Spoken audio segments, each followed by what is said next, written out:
Trước khi bắt đầu, Bờ Quy tôi muốn gửi một lời chúc ấm áp và chân thành đến tất cả những ai đang xem video này, một mùa Giáng sinh an lành và hạnh phúc.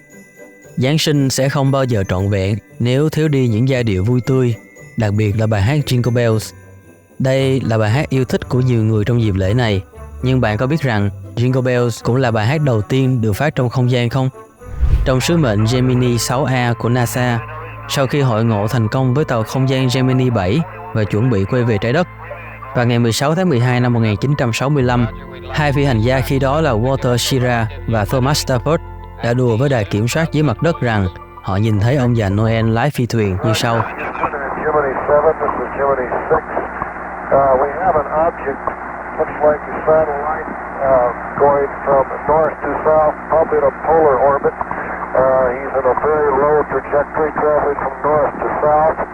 Has a very high fineness ratio. Looks like it might even be a bonus thing. Very low. Looks like maybe going 300 soon. Stand by one. Looks like he's trying to signal something. Ngay sau đó, cả hai đã trình diễn giai điệu Jingle Bells quen thuộc bằng chuông ngân và kèn harmonica.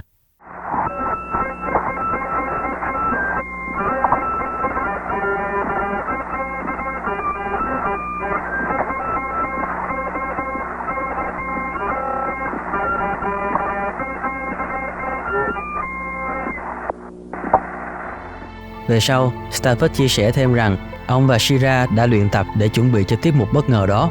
Họ thậm chí còn dùng chỉ nha khoa và khóa Velcro để có thể cố định chiếc kèn harmonica lên tường của tàu vũ trụ khi không dùng đến. Chiếc harmonica đặc biệt này là mẫu Honor Little Lady và hiện vẫn được trưng bày tại bảo tàng ở Washington DC. Bên cạnh đó, bài hát Jingle Bells ban đầu là một bài hát được viết để trình diễn trong một buổi lễ tạ ơn tại nhà thờ chứ không phải Giáng sinh, và có tên gốc là The One Horse Open Sleigh. Theo nhà nghiên cứu Kina Hamill của Đại học Boston, Jingle Bells chỉ gắn liền với lễ Giáng sinh khi nó được trình diễn vào ngày 15 tháng 9 năm 1857. Bạn đang nhìn vào tấm áp phích quảng cáo của nhà hát Otway Hall trên phố Washington của Boston vào ngày hôm đó. Trên đó có thể hiện rõ bài hát One Horse Open Sleigh sẽ được trình diễn bởi Johnny Pell.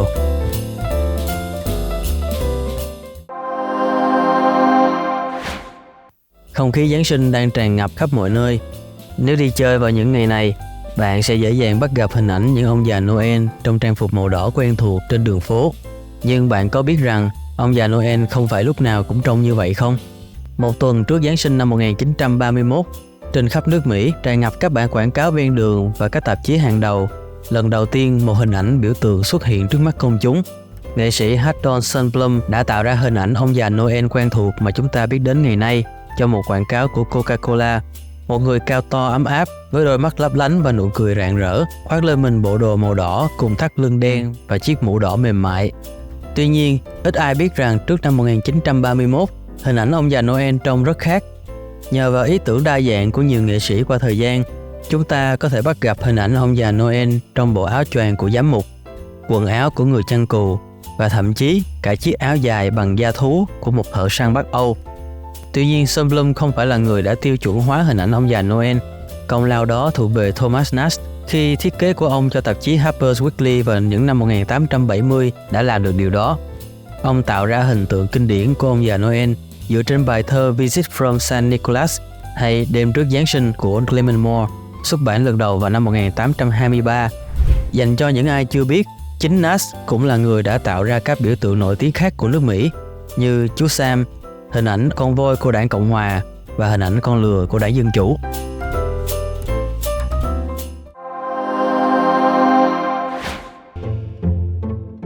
Chữ X thường biểu trưng cho một ẩn số hay một điều gì đó bí ẩn, như cách Elon Musk dùng nó đặt tên cho công ty SpaceX, xe Model X của Tesla, hay bây giờ là tên mới của Twitter, X. Nó cũng được dùng để rút ngắn các từ như trong Xmas. Ngạc nhiên thay, Xmas lại không phải là một từ mới xuất hiện gần đây. Cách viết này đã xuất hiện từ những năm 1500. Câu chuyện đằng sau sự ra đời của từ Xmas vừa đơn giản lại vừa thú vị. Chữ X là ký tự tiếng Hy Lạp của từ chi, vốn là chữ cái đầu tiên trong tên tiếng Hy Lạp của Chúa Christos. Và cứ như vậy, X dần trở thành tên viết tắt phổ biến ám chỉ Chúa. Còn phần Mass trong Christmas là từ rút gọn cho từ Mass, nghĩa là buổi lễ nhà thờ. Vì vậy, khi bạn kết hợp cả hai thành phần trên với nhau, bạn sẽ có được cụm từ mang ý nghĩa Giáng sinh, tức buổi lễ nhà thờ ăn mừng ngày Chúa ra đời. Vì vậy, có thể nói, từ Xmas nhiều khi còn lâu đời hơn nhiều truyền thống Giáng sinh yêu thích của chúng ta nữa đấy.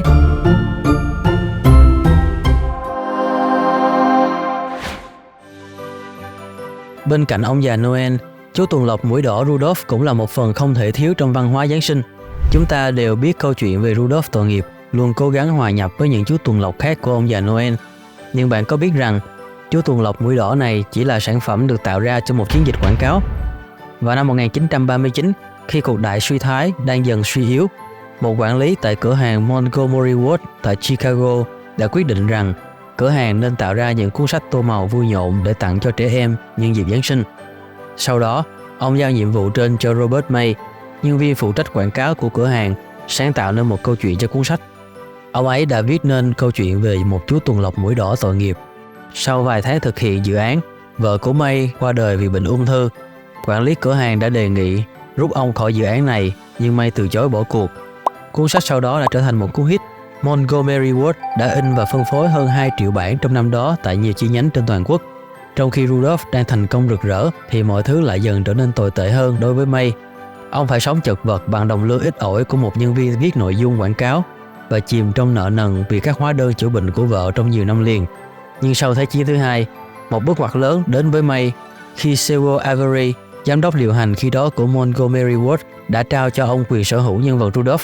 Sau đó, ông ấy thuyết phục anh rể của mình, một nhạc sĩ, viết một bài hát về Rudolph. Bài hát ấy được trình bày bởi chàng cowboy Gene Autry. Nó đã bán được hơn 25 triệu bản và mở đường cho các bộ phim hoạt hình stop motion kinh điển của hãng Rankin Bass. Rudolph the red-nosed reindeer had a very shiny nose, and if you ever saw it, you would even say it glows. All of the other reindeer used to laugh and call him names. They never let poor Rudolph join in any reindeer games. Nhờ có Rudolph, gia đình Robert May đã có đủ điều kiện tài chính để sống đến cuối đời, và ông luôn vui mừng khi là người giới thiệu chú tuần lộc mũi đỏ và câu chuyện thú vị của nhân vật này đến với thế giới. Còn đối với Rudolph, nhân vật này cũng đã đi vào lịch sử như là một biểu tượng văn hóa cho trẻ em trên toàn thế giới.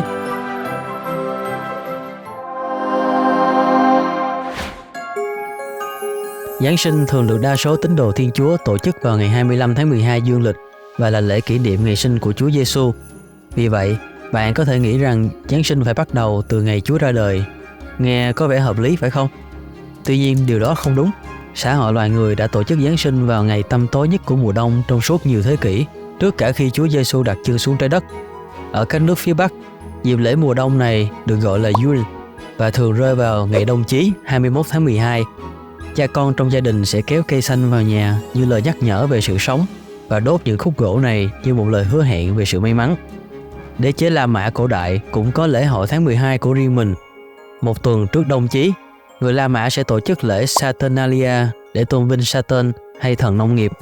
Một số người La Mã, đặc biệt là binh lính và quan chức chính phủ, cũng tôn thờ Mithra hay thần mặt trời.